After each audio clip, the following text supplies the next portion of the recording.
Assalamualaikum warahmatullahi wabarakatuh. Selamat siang pemirsa dimanapun berada.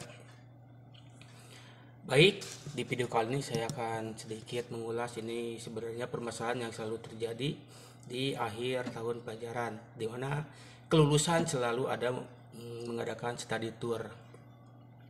Apa sih urgensi study tour? Ya sebenarnya itu cuma jalan-jalan refresh setelah 3 tahun sekolah itu pada dasarnya. Nah,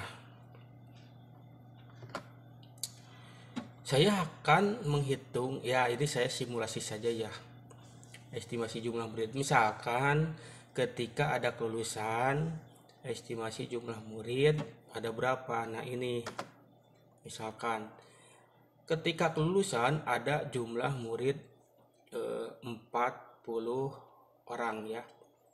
Nah, guru misalkan 20. Nah, ya sebenarnya tidak menutup mata ya. Guru ya tidak iuran, biasanya ya saya juga pas kuliah seperti itu. Dosen-dosen ya tidak ikut iuran, yang iuran itu mahasiswa. Nah, misalkan ada 40 orang, misalkan ya. Guru 20, misalkan iurannya 250.000. Ini misalkan ya.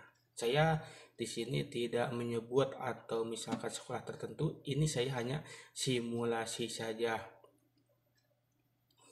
Iuran misalkan 250.000 kali 40, jumlah salah ketik ya, jumlah misalkan 10 juta. Nah, terus sewa bus itu berapa? Sebenarnya untuk sewa bus ya bervariasi, ada yang murah, ada yang mahal. Nah, ini saya yang pas saja, misalkan sewa bus 4 juta untuk sekali berangkat sampai pulang. Misalkan untuk makan, misalkan cadangannya 20.000 kali 60, 1.200.000. Nah, ini sisanya 3.800.000. Nah, apakah ini ada? Ya, saya yakinlah yang namanya sisa pasti ada. Ya, akar persoalannya, ya ini bukan di sini sih. Ya, saya tidak mau bicara yang study tour naik pesawat, itu pasti lebih gede lagi biayanya. Nah, ini akar persoalan ini dikeluhkan oleh sebagian wali murid. Ketika tidak mau ikut, diharuskan membayar. Nah, ini akar persoalannya. Begitu.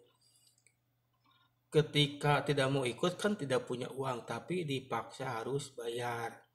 Ini juga saya tidak paham kenapa itu harus bayar ya. Mungkin ini asumsi saya, karena kalau misalkan tidak ada saja yang ikut pasti kurang gitu nombok pihak sekolah. Nah, ini hanya jadi beban wali murid ya. Sebenarnya saya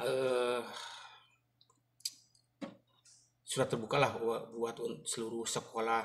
Ini terutama di lingkungan yang memang ada yang kurang mampu. Nah, ini selalu jadi akar persoalan. Kalau misalkan semua anak itu anak orang kaya semua, misalkan sekolah favorit, silahkan mau study tour umroh sekalian ke Arab Saudi misalkan. Kalau misalkan muridnya memang semuanya berada, tapi kalau untuk yang minim harus cari sana cari sini, yaitu tentu membebankan orang tua. Begitu ya. Sekali lagi ya, mudah-mudahan ini juga kalaupun rapat tidak menjamin semuanya sepakat. Kalaupun dipaksa untuk sepakat, nanti bicara di luar itu viral di media sosial. Nah, ini yang selalu menjadi rame. Untuk orang tua, kalau misalkan ada ketidaksependapatan, misalkan tidak serak, tidak sependapat, alangkah baiknya langsung laporan ke pihak sekolah, bukan di media sosial. Kalau misalnya tidak ada titik temu, ya bicara baik-baik. Sebenarnya ada juga kepala yang bijak, misalkan di belakang layar ya sudah gak apa-apa misalkan, tapi jangan dikasih tahu orang lain. Misalkan ini saya tidak bicara sekolah manapun, sekali lagi disclaimer ya. Cukup segitu aja. Mudah-mudahan ini jadi perhatian untuk kita semua. Assalamualaikum warahmatullahi wabarakatuh.